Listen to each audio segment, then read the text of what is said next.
Ladakh express channel अंतंगामा रसूल मोहम्मद मूसा member parliament Ladakh Jamia सरिंग नमगल Kargil जिक्सकोर इक्योतीन लोकसमल साउन जिक्सकोर बसरगी अपना दिरिंग दिशा मीटिंग लेनी ना गावानुक सेंट्रल स्पॉन्सर स्कीम का चोस बसडुल एंदुक करगिल लदोन ला तेन्युतीन यंदा तो फेस पर रिपोर्ट चिलप चुके तेंतिल तेंजुक शेख लद्दाख एक्सप्रेस सस्पेंड करना चाहिए जब तक जिम्मेवारी कंधे पे नहीं डालेगा ना।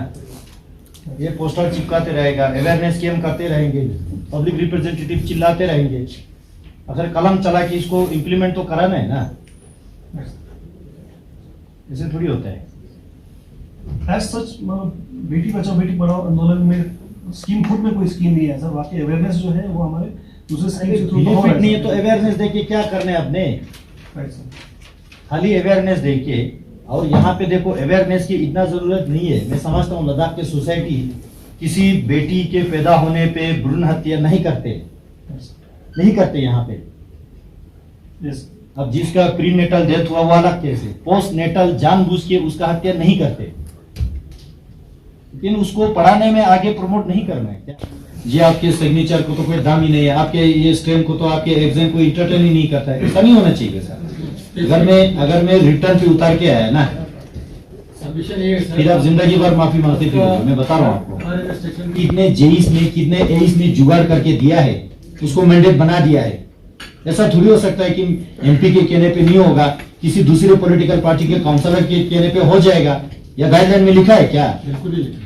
फिर अगर मैं लीज लेके आऊं ना फिर आप तो मैं बिल्कुल करप्शन का चार्ज लगा के मैं आपको रखूंगा। फिर ये नहीं होना चाहिए भेदभाव।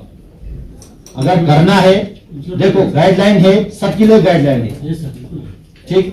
एग्जाम नहीं कर सकते तो जेई भी नहीं कर सकते, एई भी नहीं कर सकते, क्योंकि उन दोनों का हायर अथॉरिटी तो आप है। ये चीजें नहीं होना चाहिए। मेरे सभी ऑफिसर से दरख्वास्त है, अगर मैंने कुछ आपको गलत चीज करने के लिए कहा तो एप्लीकेशन पे लिख के मुझे वापस भेज दो ना। आप मुझे गलत काम क्यों करने के लिए बोल रहे हो? आप लोग मर्जी है, मालिक है आप लोग। ये भेदभाव नहीं होना चाहिए। सभी मेरे एसीडी साहब सभी वीडियोस को भी बता दीजिएगा। उसमें कब हो कौन सा अगर कोई भी मेंबर पार्लियामेंट के फंड से किसी को घर कंस्ट्रक्शन के लिए काम देता है, प्रॉपर गाइडलाइन फॉलो करो ना उसमें। ऐसे मत होने दो ना कि यार किसी को घर बनाने के लिए जमीन नहीं है, घर बना ही नहीं है, पैसा 2 साल पहले निकाल गया आपका। मैं इनको बता रहा था शुरू से सीपीए तो आदमी थे, चलो डीसी आपका चेंज होते रहा, हर मीटिंग को तो आप कोऑर्डिनेट करते हैं। उसमें वो सब्सिडी कंपोनेंट है सर। अरे सब्सिडी कंपोनेंट का है, बेनिफिशियरी कोई बंदा सेलेक्ट, हालांकि बेनिफिशियरी मैं सेलेक्ट करना भी गलत है, ठीक। चलो वो भी डिस्क्रिप्शन आपने दे दिया, लेकिन वो गाइडलाइन मीटअप करता है कि नहीं करता है, बंदा एग्जिस्ट करता है कि नहीं, वो तो देखो ना भाई। बंदा जिंदा है कि मुर्दा है वो तो देखो ना कम से कम। 1 2 3 4 5 जहां पे ये रेड लाइन डाला है ये दुनिया से जा चुके हैं, और आपके बोसमेट का ब्लॉक हो रहा है यहाँ पे। ये वो पाइप ऐसे लिंगर होके जा रहा था ऐसे। अब मुझे नहीं पता वो जेजेएम में है, कौन से स्कीम में है। बिल्कुल नया है, फ्रेश है, जेजेएम का पाइप ही है, वो जोड़ तोड़ सारा जेजेएम का है। अभी तक नहीं पता है आपको। इतने और कितने गांव में है वो भी आप आइडेंटिफाइड करना चाहिए आपको। हम खुद देख रहे थे, हम तो ग्राउंड पे रहते, चप्पा हम अपने आंखों से देखते। अब अच्छा नहीं लगता ना हर चीज का वीडियो बना के सोशल मीडिया में डालो। और जो सिलेक्टेड है उसमें डेट साल, इवन दैट मींस की डेट मार्क्स उन्होंने एक्स्ट्रा लेके, फेक एक्सपीरियंस लेके, वो भी अपने जहां पे उनका कंसर्न बीएमओ से नहीं लेके इंचार्ज सीएमओ से लिया हुआ है। ये तो फिर फेयर नहीं हुआ ना सर। इवन जब हम फॉर्म भरते हैं वहां पे एक डिक्लेरेशन होता है कि नथिंग हैज बीन कंसील्ड, ये सारा ट्रू एंड करेक्ट, उसके बावजूद भी वो वहां पे सिलेक्टेड होके अब वो नौकरी पे जा रहे हैं। ये नहीं होना चाहिए ना सर। तो इसमें मैं तो कैसे वो बना हूँ, 1 महीना हो गया। इसमें क्या हुआ था पहले सर्जन जो आउटसोर्स किया था वो मार्च तक का था, मार्च 23 तक का। तो इसके बाद उनको एक्सटेंशन मिलाई अप्रैल के बाद, मगर वो लोग हॉस्पिटल में घुसे रहे। उन्होंने बोला जी हमें वॉलंटरी काम करने चाहिए, वो खोल भी गए। मेरी बात सुनिए। इसके बाद जो जिस डीएमओ के पास डिस्ट्रिक्ट अस्पताल में जिन लोगों ने काम किया उन सबको एक्सपीरियंस दिया गया। मैं उन दिनों मेडिकल स्टूडेंट था सर, मेरे पास 2 डॉक्टर सर्जन थे डॉक्टर, मैंने भी उनको दिया हुआ है एक्सपीरियंस, मैंने ही दिया हुआ है। और कोई फैक्ट वो वाला तो या ब्लॉक से मुझे नहीं मालूम, मैं अभी पता करूंगा। और एक एप्लीकेशन लेके तो डॉक्टर मेरे पास आए विभाग में कि जी फेक इशू हुआ है, एक इंचार्ज सीएमओ रहा है मेरे से पहले, बीच में जब सीएमओ रिटायर हो गया, मेरा कोई अपॉइंटमेंट सीएमओ नहीं हुआ था, उस बीच में डॉक्टर साहब हमारा इंचार्ज रहा है कुछ हफ्ता, तो उस अब यही लिखा हुआ, उसका नाम लिखा हुआ है सीएमओ साहब फेक इशू किया है। ठीक है मैडम, जब इशू राइज किया ना जी सर, अब इस पे गौर करके तहकीकात करके आप मुझे 4 दिन में बता दीजिए इसका हकीकत क्या है। शुरू में जब वहाँ फ्लड होने के बाद सभी लोग वहाँ पे देखने आए हैं, चाहे पॉलिटिकल नेता हो, एडमिनिस्ट्रेशन के लोग, सभी लोग आए। उसके बाद उनका कोई ठीक तरह से टेकिंग केयर नहीं हुआ है, ना उनका कोई नाला रिस्टोरेशन का प्रोजेक्ट अप्रूव नहीं हुआ, ना कुछ खास कंपनसेशन नहीं मिला, ना कोई मलबा हटाने वाला नहीं आया। उनका स्कूल है ना, कल वो नाले के बीच में था, स्कूल अभी भी उधर ही है, तो उसका क्या अपडेट है, कौन क्या करेगा? ये नाला ट्रेनिंग करे तो जब उस वक्त सेक्रेटरी साहब ने भी टूर किया था, हमने भी टूर किया था, तो उन्होंने उस वक्त टूर तो किया था, मैं बताता हूँ, कमिश्नर सेक्रेटरी साहब ने कहा था एक कंप्लीट आप एक डीपीआर बना के दे दो, हम इसको सैंक्शन करके आपको फंड्स देंगे।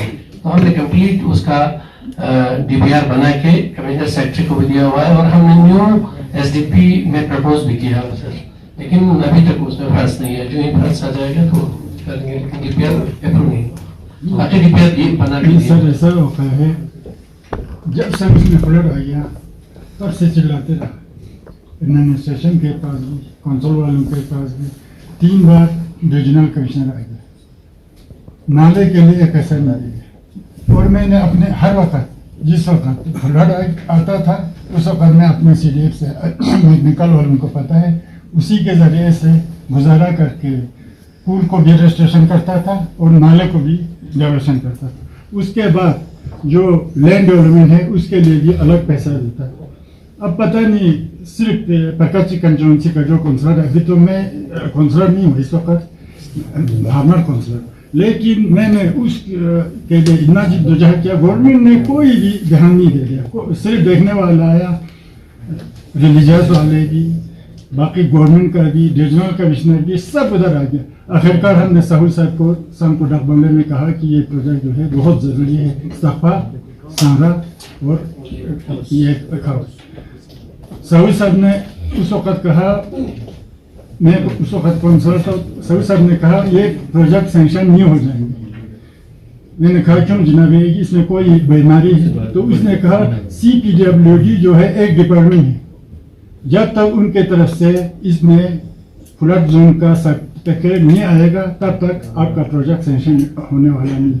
अभी तो सिर्फ आएगा आएगा आएगा कहता है, लेकिन अगर कोई वजूहत है तो लोगों के भी बताना चाहिए, या तो MP साहब के नॉलेज में भी देना चाहिए, इसमें ये प्रॉब्लम है, इससे आप डिपार्टमेंट को भी ये अपना मसला हल हो जाएगा। CPWD वालों का ये रिपोर्ट का MP साहब खुद उधर आगे से प्रोसेस कर देंगे, फिर मसला हल हो जाएगा। लेकिन लोग अभी तक सिर्फ 8 घर बनाया था, बाकी एक पैसा भी उनको अभी तक नहीं मिला है। साहूल साहब ने यही कहा जब तक CPWD का ये सर्टिफिकेट नहीं आएगा, ये फ्लड जोन है कहकर, तब तक आपका प्रोजेक्ट सेशन होने वाला नहीं, चाहे या आप 40 करोड़ का प्रोजेक्ट। सर यही था मेरे DC साहब से निवेदन है, ये जो 3 जगह पे जो फ्लड हुआ था, समरा, हाउस और सपा, इसका एक फॉलोअप मीटिंग DC साहब चेयर करें, और उसमें क्या होना है नहीं होना है, क्योंकि इनका कहना सही है। कल मैं समरा में भी गया, समरा वालों ने बताया कि काउंसलर हाजी साहब ने जो हमें अपने CCDF से जो दिया वो मिला। उसके अलावा एडमिनिस्ट्रेशन की ओर से ना मलबा हटा, ना वहाँ चेक डैम लगाया, ना कोई रिस्टोरेशन का काम हुआ, ना कोई लैंड कंपनसेशन मिला। सब लोग देख के फोटो खींच के चले गए, तो बड़ा दुख की बात है।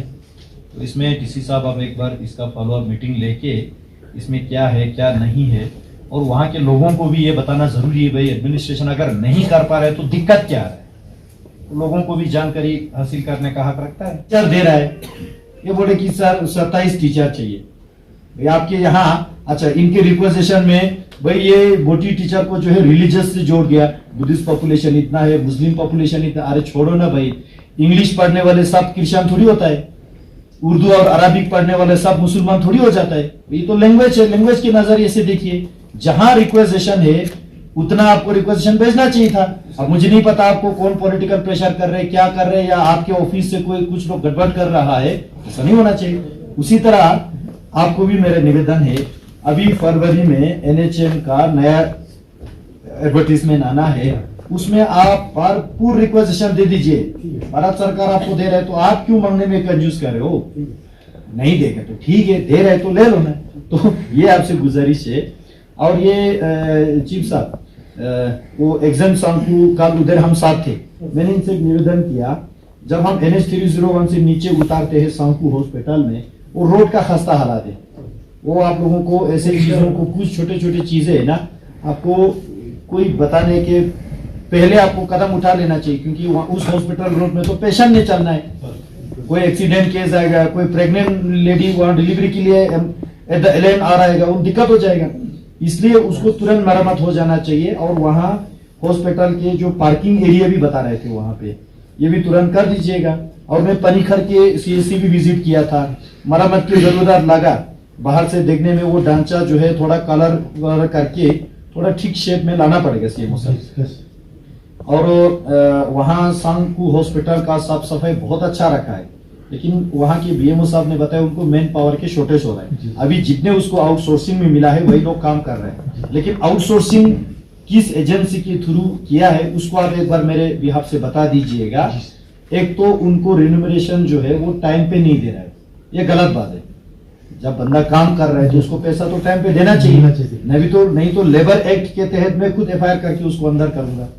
तो घोटाला कर रहे हैं भाई, बंदा काम कर रहे हैं उधर इस सर्दी में। अच्छा, तीसरा DC साहब, इनके सांकू हॉस्पिटल में वहां के लोगों ने मुझे बताया, एक तो जो एग्जिस्टिंग क्वार्टर है वहां पे हीटिंग लगाया है लेकिन अभी ऑन नहीं किया है। आपके BMO ने बताया कि मैंने भी नहीं किया, इसका मतलब थोड़ी कि उसका नहीं किया तो सभी लोगों का नहीं किया। आपके BMO साहब को ठंड नहीं लगता होगा, बाकियों को ठंड लगता है, तो उसको शुरू करवा दो ना। लेकिन वहाँ एक तो अभी तक बिजली का कनेक्शन नहीं था, बिजली का कनेक्शन अब लग गया। एक तो वहाँ हमारा सीधा बताओ ना जी सर, नहीं हमारा जो मेन क्या 12 था साल से स्टोर में पड़ा है जिसका वारंटी खत्म हुआ, जी सर, उसका इशू क्या था सर, वहाँ रोड का कनेक्टिविटी नहीं था। तो अभी इस साल नया रोड बन गया, तो रोड की कनेक्टिविटी होने के कारण से वहाँ वो मशीनें आप पहुँचने का काबिल बन गया यार आपका था। 50 मीटर का तो रोड ही है। वो था ही नहीं सर, वहाँ वो ऑब्जेक्शन वाला था गाँव में, इस साल ही रोड बन गया सर ना, उस कारण से वहाँ कनेक्टिविटी नहीं था, तो रोड के कारण से वहाँ रह गया था। हाँ? रोड के कारण से वहाँ हम मशीन रोड, चलो लास्ट ईयर हमने विजिट किया, रोड हुआ, ट्रांसफार्मर लगा दिया। अब ये 12 साल जो है पुराना मशीन का क्या करोगे? अब इसको हमने अभी हमने एजेंसी को अप्रोच किया था सर, आज से कोई 2 महीना पहले हमारा मीटिंग हुआ था चीफ साहब के अंदर में। तो अब क्या हुआ सर, अब फर्म वाला बोलता है सर मैं बेशक शिफ्ट कर दूंगा, पे नीचे जो पाइप बिछा है उसका वारंटी खत्म हो जाएगा। पाइप का तो ऐसा कुछ नहीं होगा सर, सील लगा है वो सारा खराब हो रहा है। पाइप का तो ऐसा कुछ नहीं होगा सर। हमने इंजीनियरिंग नहीं की है, लेकिन अब वारंटी और देने के लिए उन्होंने कुछ जिनसे कुछ फंड मंगा है वो हमने को दे दिया है। अब नेक्स्ट कमिंग डेज में वो हो जाएगा तो हम उसको इस साल कंप्लीट करके इसको फॉलो करके वीकली अपडेट DC साहब को दे दीजिए। ठीक। सस्पेंड करना चाहिए जब तक जिम्मेवारी कंधे पे नहीं डालेगा ना। ये पोस्टर चिपकाते रहेगा, अवेयरनेस कैंप करते रहेंगे, पब्लिक रिप्रेजेंटेटिव चिल्लाते रहेंगे, अगर कलम चला के इसको इम्प्लीमेंट तो कराना है ना, ऐसे थोड़ी होता है। एज सच बेटी बचाओ बेटी पढ़ाओ आंदोलन में स्कीम खुद में कोई स्कीम नहीं है सर, बाकी अवेयरनेस जो है वो हमारे दूसरे स्कीम से थ्रू हो रहा नहीं है तो अवेयरनेस देके क्या करने आपने, खाली अवेयरनेस देके। और यहाँ पे देखो अवेयरनेस की इतना जरूरत नहीं है। मैं समझता हूँ लद्दाख के सोसाइटी किसी बेटी के पैदा होने पे भ्रूण हत्या नहीं करते यहाँ पे। यस अब जिसका प्रीनेटल डेथ हुआ वो अलग केस है, पोस्ट नेटल जानबूझ के उसका हत्या नहीं करते, लेकिन उसको पढ़ाने में आगे प्रमोट नहीं करना है क्या?